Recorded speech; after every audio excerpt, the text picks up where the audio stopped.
Welcome, friends. I'm TK, your tour guide to the past, and you are listening to For the Love of History, the podcast where we talk about world history, women's history, and weird history. And we have apparently also turned into an author interview podcast, and I am very, very happy about that.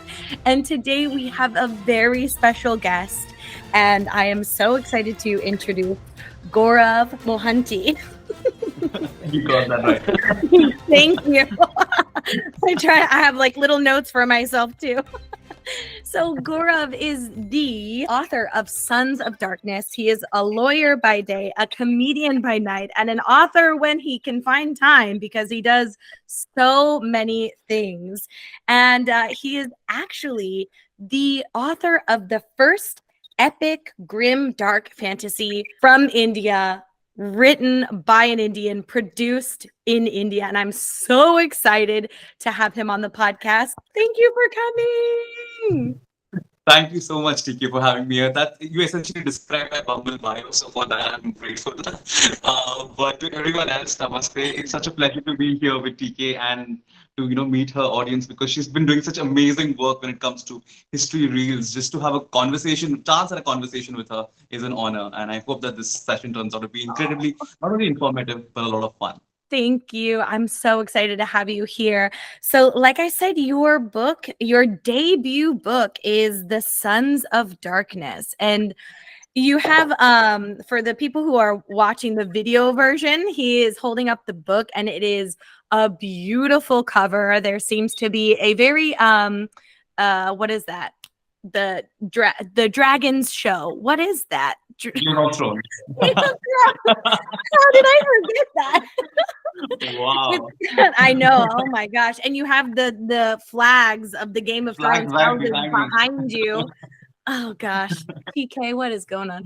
Anyways, it seems to be very Game of Thrones-esque. So could you just give us like a brief overview of what your book is all about? Absolutely. So I think the reason why Game of Thrones is clearly a very insightful feature all around me with the banners behind is because I think the bare bones of Sons of Darkness saw the light when I watched the first season of Game of Thrones. And this was before it became popular. So it had just come out. And after that, I consumed books 1 to 5 because, the season 2 had not come out and I really needed to know what happened. After completing the series, I just wanted to read something similar in an Indian setting. And I was shocked and agonized that we did not have an Indian fantasy book, like a book set in India, written by an Indian author. And for me, that vacuum was strange and ironical because ancient India is the cradle of the fantasy genre. Our ancestors, the way they thought and dreamt of tales, they thought of time dilation concept, which they show in Interstellar. You have species. Even the origin of vampires, the guy who wrote Dracula, Bram Stoker, credits it to an Indian mythological tale. So, be it Twilight, Lord of the Rings, the creatures, we have all thought of it and they are all present in our tales. But somehow, and it's insane. And somehow in the aftermath of colonialism, the pride that we had in our magic and lore kind of went away, because of the whole way we were branded as heathens. And we went into science fiction, yes, we went into literary writing, yes, but somehow the fantasy genre became dead, which is strange for me. So I think Sons of Darkness was in my Freudian quest to, find India's airborne, its hidden lore, try and create a world. Coincidentally, I was in my 5th year of law school when I started writing it. And I'm sorry I'm turning this into such a long TED Talk answer.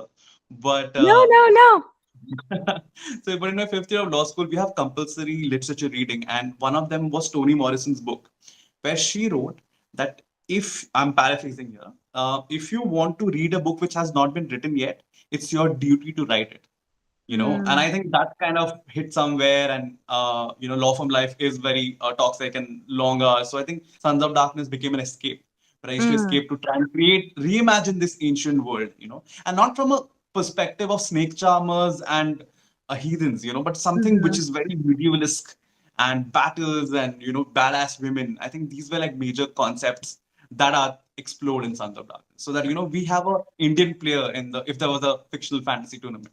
So that's just That is so cool. I love that. Can you tell us a little bit about the like what mythology or history did you use in the book? What was the inspiration? So, Sons of Darkness is a reimagining rather than a retelling Mhm. of an ancient mythological poem called the Mahabharata. Mm. Now, for those who might not know, the Mahabharata is the world's longest poem.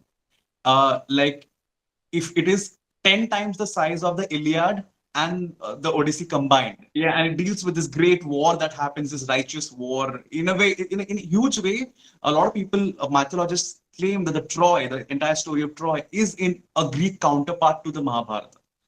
Oh. So it has like such a vast array of characters, and historians claim that it was composed around 400 BC, and over Mhm. time it has been added on by different writers over the next till 200 CE.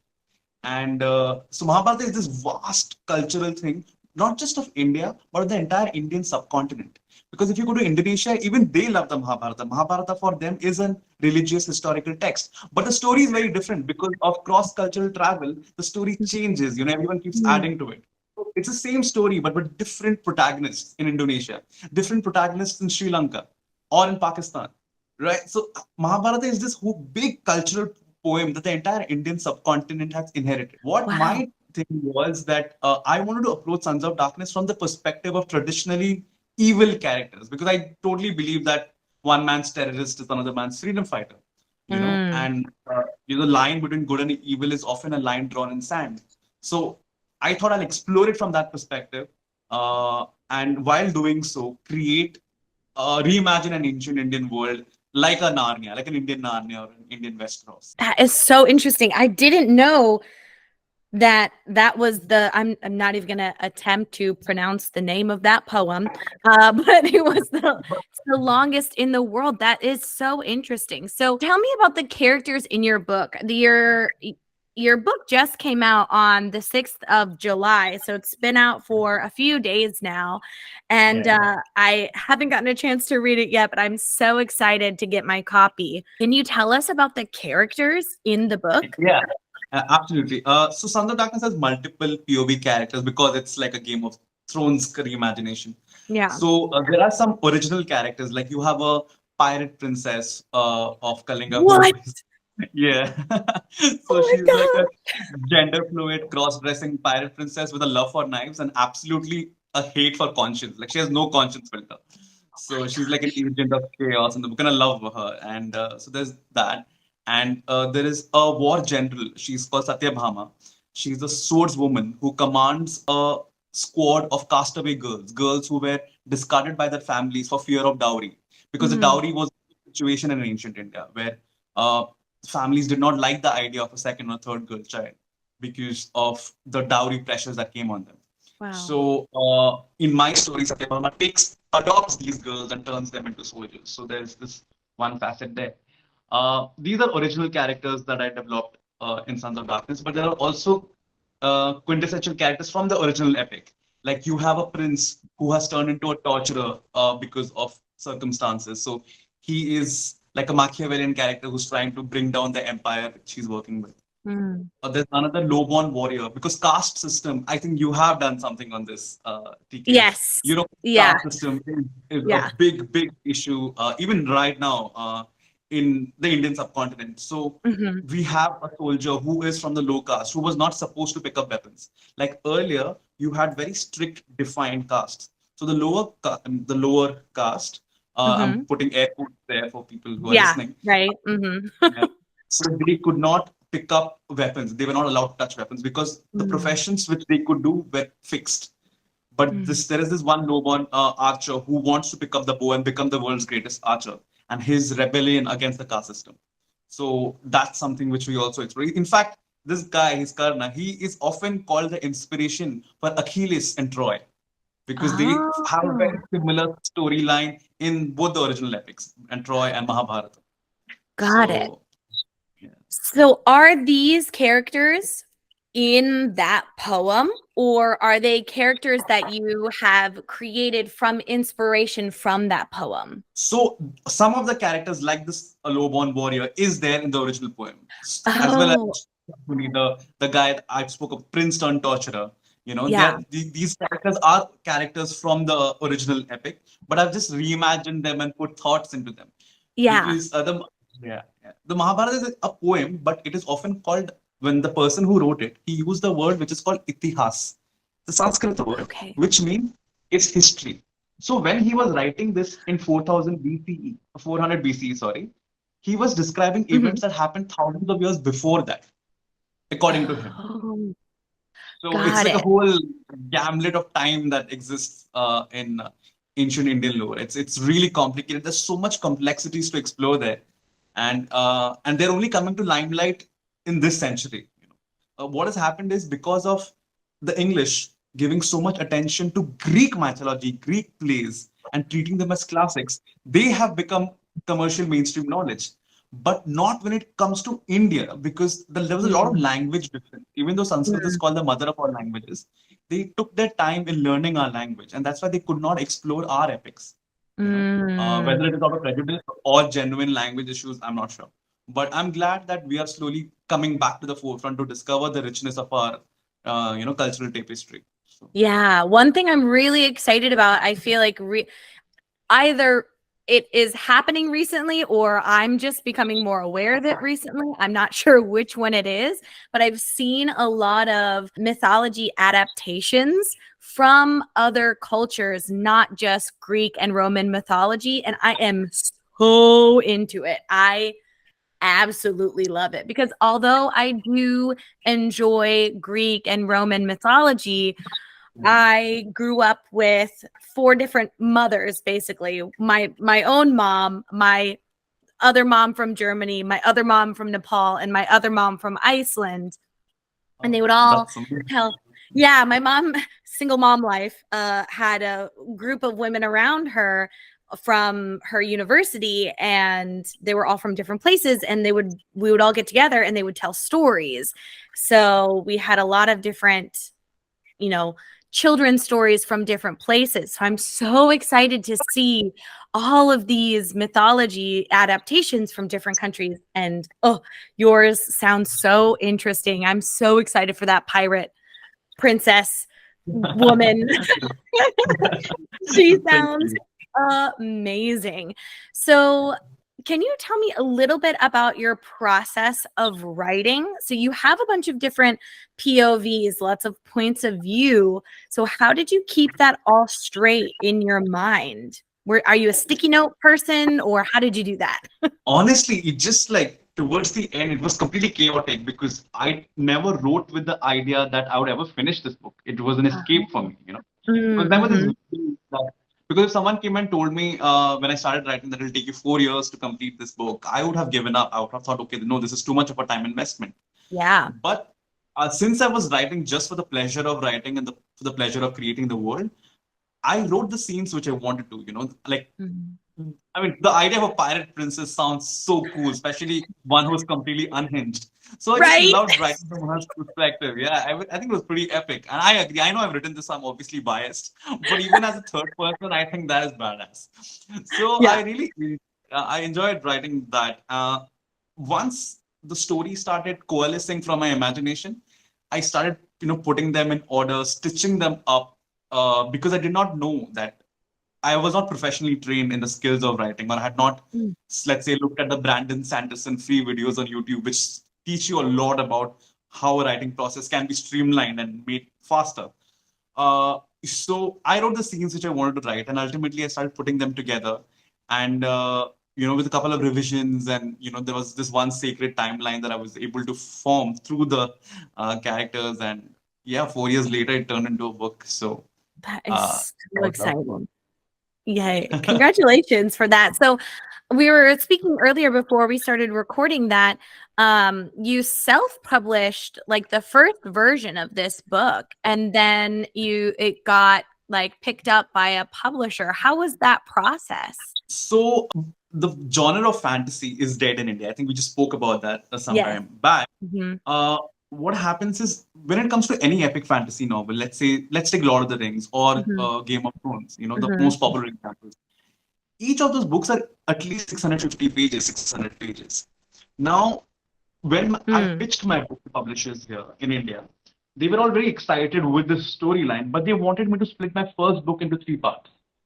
When this is Hmm. supposed to be part one of a five-book series. And that I was not okay with. And I understood where they were coming from. No one had taken that gamble yet on the genre. And this was a non-negotiable for me, having this book split into parts because that I felt would dilute the entire thing. And my whole idea is to bring the fantasy genre back. And if I split it, it doesn't achieve that effect. So I Hmm. tied up with the publisher, which was sort of like they will publish the book, but the royalty split will be different, stuff like that. And what happened is when I started marketing the book, get them across, suddenly there was a huge flux of readers who were actually like you, hungry for non-European inspired fantasy worlds.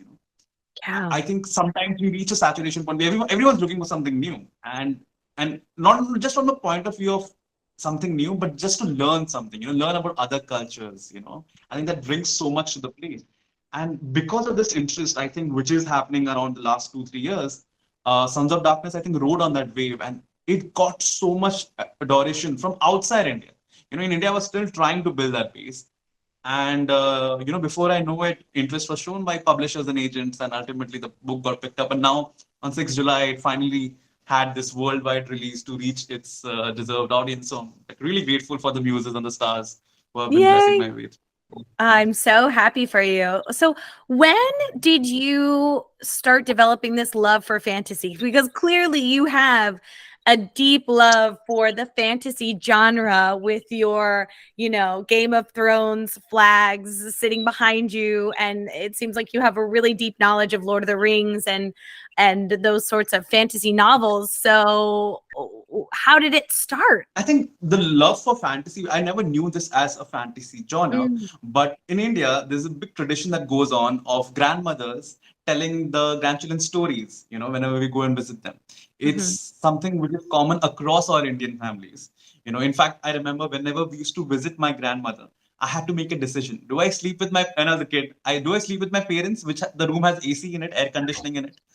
Or do I sleep with my grandmother where there is no air conditioning, but then I get to listen to stories, And I always chose the latter at great discomfort, but it was amazing because I grew up with those stories. And so fantasy and magic has always been part of it.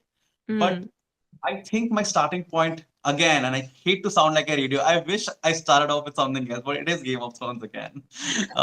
So I think because when I saw and read it, I couldn't believe that something like this existed. And since then, I think I've read like 17 to 18 fantasy novels and series, and it's just been a genre which is as wide as the medical field. You Mm. have urban fantasy, you have medieval fantasy, you have dark fantasy, you have cozy fantasy. It's just like there's Yeah. so many subgenres there. It's just it just makes things beautiful. I think George R. R. Martin said something on the lines of that they don't prefer airlines. They like to ride on Icarus with wings. Mm. You know, they don't like cheap beer. They like summer wine. And Mhm. Scarlet and Obsidian. So I love that. The same thing. That just you just use synonyms. The same story, which is a fictional story, but with just this element of exoticness that makes it just so delicious. That's excellent. I'm actually very new to the fantasy genre. I was a nonfiction girly. I loved the history books, things like that. But recently, I have been getting more into the nonfiction world, and I didn't really realize that there were so many types of nonfiction books out there. And it's really exciting to start getting into. So, in your book, The Sons of Darkness, who would you say is your favorite character that you wrote? I know it's hard. It's like picking your favorite children, but Yeah, who's your exactly. It's like, favorite? I mean, we all have a favorite, but it's so difficult to admit to it, right? I Mm, suppose. yeah. I The most fun that I had writing was Krishna, who Mm, is actually a god in Indian mythology, yeah. but I humanize him in my book because in the mythology itself, he was a human being. He was an Mm. avatar of one great god called Vishnu. So he was a Oh. human sent to teach the lessons. But he undergoes the trials that every human had to. But he used his mind, like Dumbledore, to Mm. create this entire vast. puppeting scheme, where he was controlling each kingdom to lead to the Great War.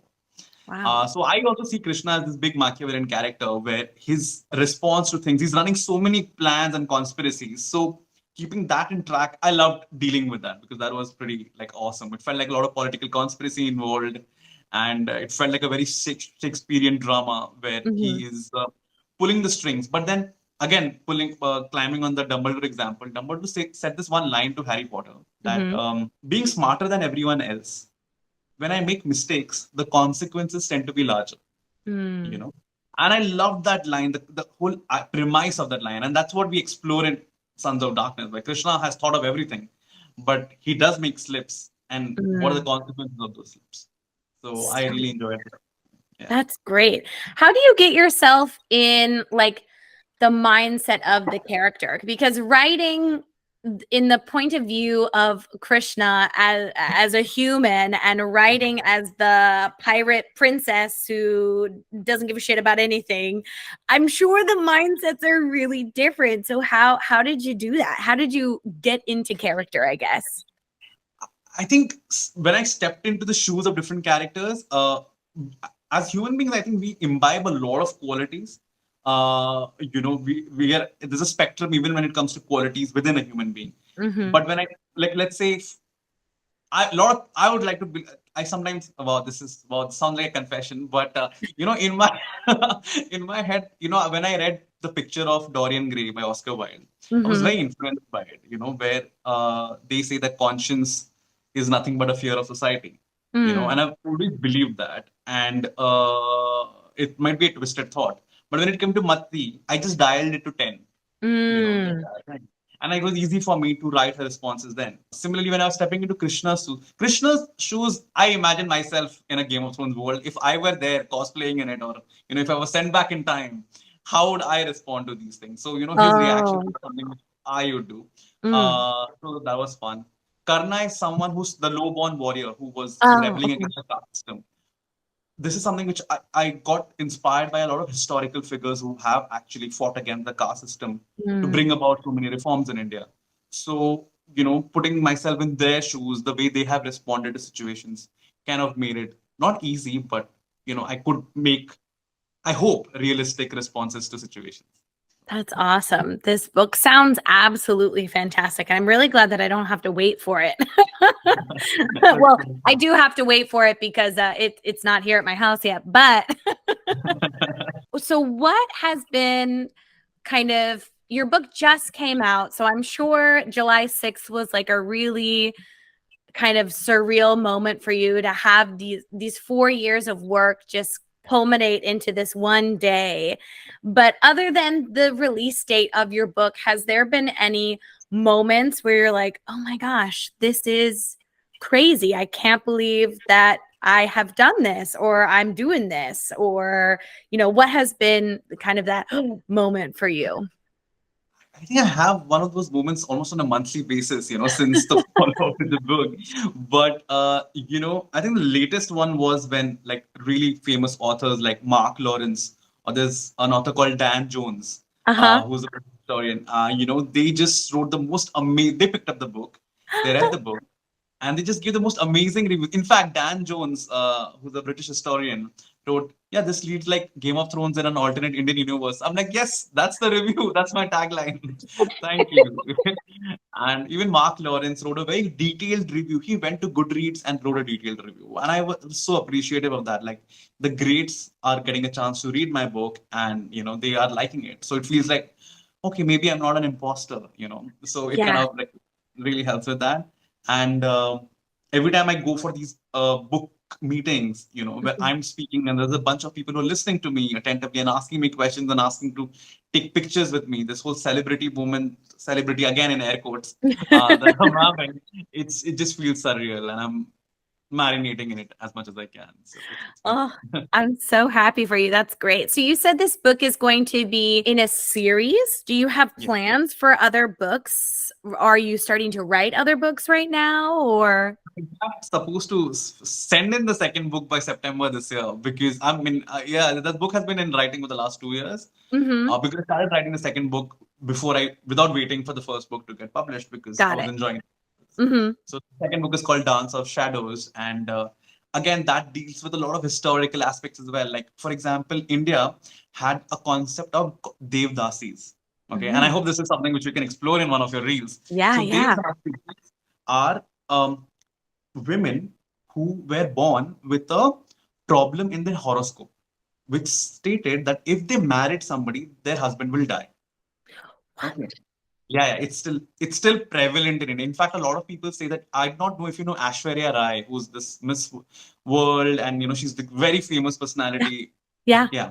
So a lot of people, there's a big rumor which goes on that she was also born with this fault in her stars. Let me call it that. And Uh-huh. then what happens in such a scenario is that you are made to marry a goat or a tree, and then the goat or the tree is sacrificed so that your first husband, in that sense, is killed, and What? then you marry the second one. Yeah, it's a whole thing. And she's like Aishwarya Rai is now married to Abhishek Bachchan, who is the son of Amitabh Bachchan, who's again a big Bollywood actor. These Mm-hmm. are just rumors and gossips, but Mm. very strong rumors and gossip. But Yeah. the whole fault in the stars thing is still very prevalent and used to happen even then. So what they came out with a way to use these girls. My God, I use a lot of air quotes. I can say that. So they found a way to utilize these girls. These girls were then sent to a training school. Okay, Oh. where they were trained to become assassins, and how they were made to eat poisons. Okay, And this is real? This is like a real life thing? real. This is Get like out of town. What? yeah. What? They were called Okay. poison assassins. In fact, Aristotle warned Alexander that when you're heading to India, don't worry so much about the kings, worry about Vishkanyas, poison damsels, basically. Vish means poison, Kanyas means girls. So these are poison damsels. Yeah. Please, I'm So, like speechless right now. I'm so excited about this. yeah, so what used to happen with these girls was they were constantly given a diet of poison and Mhm. antidote, so Okay. that they develop an immunity towards the multiple host of poisons. It's a process called mithridatism. I'm not sure if I'm getting the name right. It's a scientific process. Okay. Now, what used to happen? Most of the girls did not survive this, unfortunately, but the ones who did became immune to a lot of toxins. They were then trained in the art of dancing, seduction, and music, Uh-huh. so that they could become highly valued courtesans. And then they were sent into king's chambers. Now, what used to happen is, obviously anyone entering the king's chamber is thoroughly vetted, thoroughly Yeah. checked. Yeah. Be it a woman, a man, does not matter, because most of the kings had eunuch guards, so they used to like thoroughly explore a woman. But what these Vishkanyas used to do, they used to hide the poison pellet or sting inside their lips. So they are getting poisoned, but since they're immune to it, they don't die. And when they used to kiss the king, they used to slip the poison and assassinate them. So the entire concept of poison ivy in the Batman series is completely. There's no two ways to it, taken from a historical fact called Vishkanya. Oh my Yeah, gosh, that is so cool. That's yeah, so cool. Holy cow. yeah. So that I'm so blown away by this information. Okay, so are those characters going to be in your second book? Is that what you yeah, were saying? yeah. So Vishkanya is a character in my second book. Then you also have the counterpart of uh, geishas. The way the Japanese have geishas. I hope I'm pronouncing that right. Yeah, yeah, Geisha. geishas. Mm-hmm. Geisha, right? So we had a similar thing which was called Devdasis. These were women who were married to gods, and so which was a very clever way of saying that since they were married to gods, they could take any husband, you know. So they were trained like geishas in music, dance, etc., and they Mm-hmm. could choose their men. They enjoyed royal patronage of kings. They were amazing dancers. They all stayed in temples. Uh-huh. You know what happened is their history is actually very interesting, because once the Britishers came in, they were appalled by the idea of temple dancers Mm. sleeping with other men. You know, Mm. culturally though, like wives of men who have enjoyed the services or friendship or companionship of these devdasis did not mind them. Indian wives did not mind them, because they thought, because it was so rigidly like straight jacketed, wives Mm-hmm. used to take care of the house, you know, and Devdasis used to take care of their husbands, so Mm. that, and Devdasis made sure that it's completely physical. There was nothing emotional. Mm. So that way, the husband stayed emotionally faithful to the wives, and it's a whole thing. So I'm not going to go too deep into it. Wow. But yeah, yeah. So, but what happened when the Britishers came in? A lot of white women, and understandably so, they set out an entire program of banning the Devdasis because they thought that this is not right, which obviously could be true too, because Mhm. these Devdasis were taken to dance from a very young age of 9 years and 10 years. So Mm. obviously there was a lot Mhm. of child exploitation that used to happen there. So there were two sides of the coin. But this brought into a lot of legislations by the Britishers, which Mm. banned this entire concept. And then these Devdasis were forced into prostitution. They were never like prostitutes, like the same way geishas, and there's a difference between geishas and something else in Japan. From whatever Mhm. I've seen in the movie, that's my source of knowledge. I'm sorry, I don't know Yeah, much it's about it. okay. Yeah, but it's just that they chose their own men, and they enjoyed patronage rather than, do it just for the coin. Mm. And but that tradition totally fell off, and those women suffered a lot during the 1800s and 1900s because of sudden loss of patronage. So Yeah. there's again a Devdasi character in the second book as well, where I'm Wow. exploring the temple dancer concept and rooting it into fantasy. That's excellent. I'm so excited. I love the idea of very strong women in their own right in fantasy books because it's often, especially in the fantasy genre, that there's women characters and they are strong, but their character development isn't super solid, or they are strong, but they're also portrayed as like these gorgeous, This. yes, right, damsels in distress that are strong, but they still need somebody. And it seems like these two characters that are going to be in your book are not like that. And I'm very Yeah. excited about it. And I thank you, thank you. Because I think that was a major motivation that I did not want to write about damsels in distress. I wanted to Mhm. write about damsels who cause distress. You know, Oh.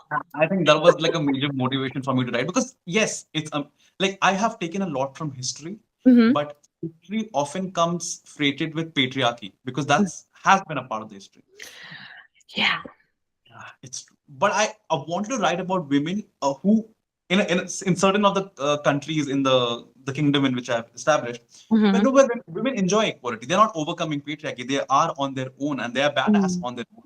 Mhm. Because what happens is most of the stories that we read of women in fantasy or other literature is about them overcoming patriarchy, and which is Mhm. beautiful, amazing, and Mhm. it's Yeah. but I also want to write about worlds where that does not exist and they are overcoming something else. It doesn't always Yeah. have to be that. And so that kind of brings a diverse perspective as well. Yeah, that is incredibly refreshing as a person who is constantly trying to bring down the patriarchy. It would be nice to have a storyline that's not centered around that. So Yeah. that is excellent. I'm so excited. So I guess I don't want to have your whole book just be spoiled on this podcast episode. So for the final question I'm going to ask you today is, what is the one thing that you really want readers to kind of understand about your book, or like what is your number one message in this book? Message. That's a good question. The wheels are churning in my head. Uh, I think I was not trying. There's no message per se Mhm. in the book where I'm trying to give like, okay, this is the moral of the story or something on those Mhm. lines. But this book is for readers who just want to explore a different world. Mm. And if they have ever been fascinated by the idea of India, or want to see a magic system which is based on millennia old concepts of yoga, chakras, and mandalas. Because Mm. in my book, there's an assassin's apprentice who's learning how to murder using yoga and chakras. So and chakra science is something which was developed by ancient Indians. It's all about raising your spiritual consciousness to an elevated level, Wow. through meditation and stuff. And they developed it like a science. But I turned that science into an assassin science, because I want to like bring that into fantasy. And Yeah. that has been and this is just an example. Like if you want to read about the spices and sherbets of South Asia, I think Sons of Mhm. Darkness will be a great introduction to our mythology. And plus, I think introduce you to one of the greatest epics that have ever been told, Mahabharata. Like this is a Mhm. small fragment of that in huge epic. So if Troy and Iliad have all excited you, so just wait till you come to India. Oh, I'm so excited. Thank you so much for telling us about your book. And I'm, of course, going to be putting links to buy The Sons of Darkness in the show notes, plastering it on the social media. You got to get this book. And if people want to hear more from you, can you tell us where they can go? Yeah, absolutely. I'm on Instagram, and again, this is going to be embarrassing, but my Instagram handle is the King Beyond the Wall, which again a Game of Thrones inspired one, but well, never mind. On That's Twitter, okay. on Twitter, I have my real name. It's Mohanty Gaurav seven. I mean, I'll send TK the socials so that maybe Yes. she can add them in the list. And my website is also there, which has my contact information. So, and if you look at the website, please appreciate it because I created it all on my own by watching YouTube tutorials. Okay, it took me months of frustration. So, definitely check that out, if not the book. Gaurav is a champ, lawyer, website maker, author. Excellent. Thank you so much for joining us. I am so excited to get my hands on your book. And thank you for spending time with us today, telling us all about your fantastic book, The Sons of Darkness. And then I will see you, my wonderful listener, in the outro. Thank you. Namaste. Well, dear one, we have come to the end of our episode 103, and we are drawing ever nearer to the end of season 6. We have one more episode, and that's the season finale before we put this season in the big, big book of history. As always, I put all of Gourav's information in the show notes, and I will be tagging him on Instagram so you can go check that out. Please, please, if you can, go pick up his book. Or remember, you can always request it at your local library, which is just as good, if not better, because, then you're sharing the love of this book with other people that possibly might want to read it in your local library. And if you're feeling in the supporting mood, I would greatly appreciate a sacrifice on the altar of the algorithm gods with a rating and review. That would be absolutely lovely. And if you'd like to support the podcast in other ways, you can join us on Patreon. Patreon now offers short trials to see if it would be something that you would be interested in. So you can head on over and check that out. Or you could purchase some amazing For the Love of History merch. And I do say amazing because I think it is pretty good. I might be biased because I made it, but it is pretty sweet. And it supports the podcast, so double awesome. But if that's not your thing, that's totally okay. Why don't you tell your dentist about For the Love of History next time you're getting your teeth cleaned? Because word of mouth is the number one way people hear about podcasts.